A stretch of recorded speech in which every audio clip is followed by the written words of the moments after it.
Incwadi yokuqala yemphostoli Petro sahluko sekuqala.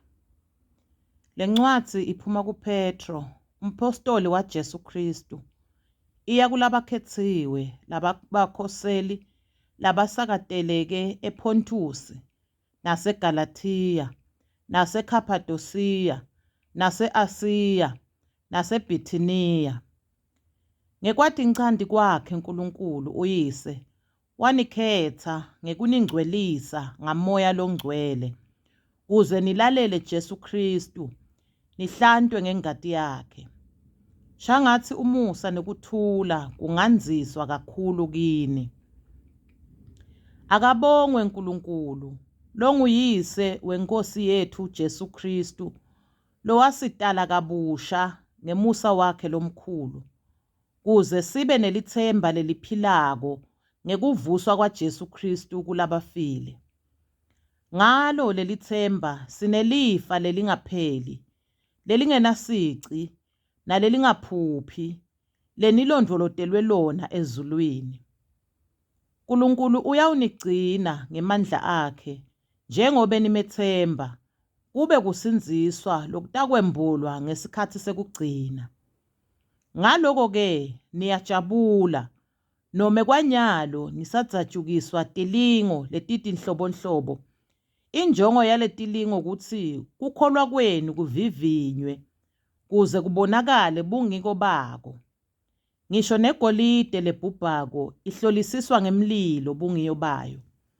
Kanjalo-ke nekukholwa kwenu lokuligugu kunegolide kufanele ukuthi kuvivinywe bungiko bako. Khona-ke niyawuthola kubongwa nebukhosi neludumo ekwembulweni kwaJesu Kristu. Niyamthanda noma ningazange senimbone, niyakholwa kuye noma ningakamboni, futhi nithokoda ngenjabulo lengenawuchazeka ngemavi emlomo, ngobe nemukela kusinziswa kwemiphefumulo yenu lokungumphumela wekukholwa kwenu. Ngiyo lensinziso lababeyifuna abaprofethi baphenyisisa ngayo. Babeprofetha ngemusa lebenitawuphiwa wona. Moya waKristu abesevele asebenta kubo, abakhombisa tinhlupheko lebetitakwehlela Kristu, waphindze wabakhombisa nebukhosi lobebutawulandzela leto tinhlupheko. Babehlolisisa ukuthi kuyakwenteka nini loko, nekuthi kuyakwenteka kanjani. Bona bembulelwa ukuthi tiprofetho tabo tatingakacondzani nabo, taticondzene nani, njengobe babekhuluma ngaloko nani lesenikuve ngalabo labashumayela livangeli ngamoya longcwele lophuma ezulwini. Ngisho netingilosi tiyafisa kutibona letintfo. Ngaloko-ke bophani tinkhalo tengcondvo yenu, nititsibe, nethembe ngalokuphelele umusa lenidakwabelwa wona ekwembulweni kwaJesu Kristu. Lalelani uNkulunkulu njengebantfwana bakhe, ningabuswa tinkanuko tenu letatinibusa nisengakati lutho ngekukholwa nguJesu Kristu. Ngako-ke njengobe lowo lonibitile angcwele, nani-ke banini ngcwele kuko konke kuhamba kwenu. Umbhalo uthi, banini ngcwele ngobe nami ngingcwele. Nanimbita ngekuthi ngubabe, lowo lowehlulela ngaphandle kwekukhetsa buso bemuntu, ehlulele ngekwemisebenti yemuntu. Hambani ngekwesaba kulesikhathi nisetihambi kulomhlaba. Nati kutsi nahlengwa ngani ekuhambeni kwenu lukwakulite lenakunikwa bokhokho. Anihlengwanga ngetintfo letigugako njengesiliva negolide, kodwa nahlengwa ngengati leligugu yeliwundlu lelinguKristu, lelingenacala nalelingenasici. Yena watincanti live lisengakasekelwa, kodwa wabonakaliswa kuletikhatsi tekugcina ngenxa yenu. Ngaye lo Kristu nakholwa kuNkulunkulu lowamvusa kulabafile, wamnika bukhosi kuze kuthi nibheke kuNkulunkulu ngelithemba nangekukholwa. Njengoba senihlambulule imiphefumulo yenu ngikulalela liciniso ngamoya, kuze nithanze bazalwane benu ngeluthando lolude kutendisa, thandzanani ngenhlitiyo lephelele.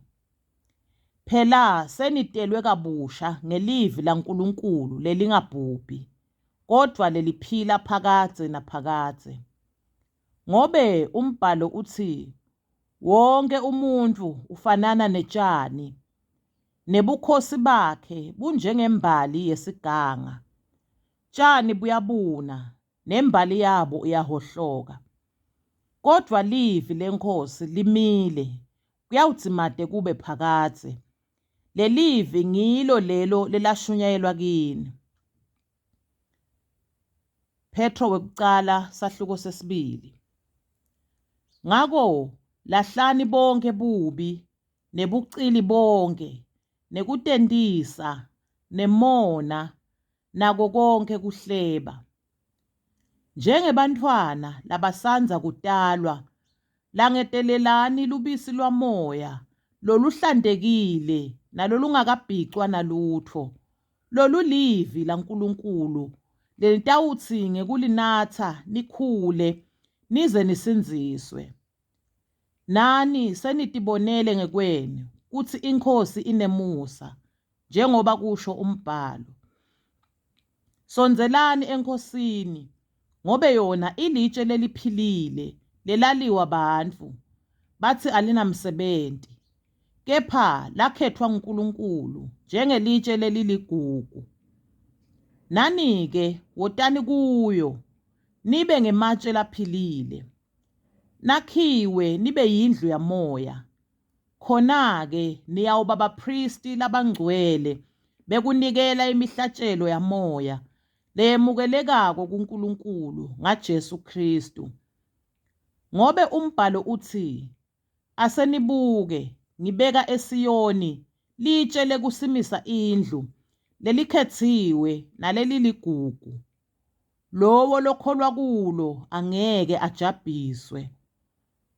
Ngako-ke, kini lenikholwako liligugu. Kodwa kulabo labangakholwa umbhalo uthi, lelitshe lelaliwa bakhi, seligucuke laba litshe lekusimisa indlu. Kulenye indzawo uthi, leli litshe leliyawukhuba bantfu, lidwala lekubawisa. Nembala bayakhutshwa labo labangalilaleli lelivi, vele bamiselwe kona loko.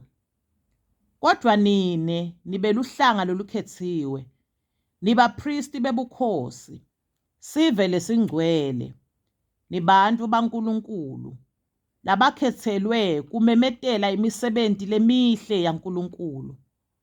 Nguye lowanibita ukuthi niphume ebumnyameni, nitewungena ekukhanyeni kwakhe lokumangalisako. Nine naningesiso sive, kodwa nyalo nisive saNkulunkulu. Nake naba ngaphandle kwemusa, kepha nyalo seniwemukele. Bathandzekako, ngiyanincenga, njengobe nitihambi nalabendlulako kulomhlaba, kutsi nitikhweshele tinkanuko tenyama letilwa nemphefumulo. Philani impilo yekulunga emkhatsini wemahedeni, khona kutawutsi nome banihleba ngekutsi nenta lokubi, kodwa bathi bangabona imisebenti yenu lemihle, badumise uNkulunkulu ngelilanga lekubuya kwakhe. Thobelani bonke bantfu labasetikhundleni, loko nikwente ngenxa yenkhosi. Umbusi ngobe mkhulu, nome tindvuna ngobe nato tithunywe nguye kutsi titewujezisa labo labenta lokubi, tibonge labo labenta lokuhle. Ngobe uNkulunkulu ufuna kona loko, kutsi nibavale imilomo labo labatilima ngekutsi nente lokuhle. Nitiphatse njengebantfu labakhululekile, kodwa ningakusebentisi kukhululeka kwenu kube simbonyo salokubi, kodwa tiphatseni njengetingceku taNkulunkulu. Hloniphani bonke bantfu, nithandze bazalwane, nesabe uNkulunkulu, nihloniphe umbusi. Nine nitisebenti, thobelani baphatsi benu. Nine tisebenti, thobelani baphatsi benu, ngako konke kwesaba, hhayi labalungile nalabathobekile kuphela, kodvwa nalabatihlohloko. Ngobe uNkulunkulu uyambusisa umuntfu lotsi ngekwesaba uNkulunkulu abeketele nome ahlushwa ngaphandle kwesono. Sikhona yini sibusiso lenifanele kusitfola nanibeketelela kushaywa ngobe nente lokubi? Kepha nanibeketelela kuhlushwa ngobe nente lokuhle, uNkulunkulu utawunibusisa ngako. Ngobe vele nabitelwa kona loko, ngobe Kristu naye wanihluphekela, wanishiyela sibonelo sekutsi nimlandzele etinyatselweni takhe. Umbhalo uthi ngaye, akazange asente sono, nasemlonyeni wakhe akuzange sekuphume emanga. Wathi ethukwa, wangete waphinzisela ngenhlamba. Wathi ahlushwa, wangete wasongela. Kodvwa watinikela kuNkulunkulu lowehlulela ngekulunga. Kristu uqobo lwakhe wethwala tono tetfu emtimbeni wakhe, emtsini, kuze kuthi tsine singabe sisabuswa tono, kodvwa siphile ekulungeni. Niphiliswe ngemivimbo yakhe. Ngobe beninjengetimvu letedukile, kodvwa manje senuphendvukele kumelusi nemlondvoloti wemiphefumulo yenu. Petro wekucala sahluko sesithathu. Ngalokufananako-ke, nani bafati, thobelani emadvodza enu, kuze kuthi nakukhona emadvodza langalikholwa livi, nawo azuzeke ngaphandle kwenkulumo, azuzwe yintfobeko yebafati bawo. Nakabona similo senu lesimsulwa lesinekwesaba uNkulunkulu.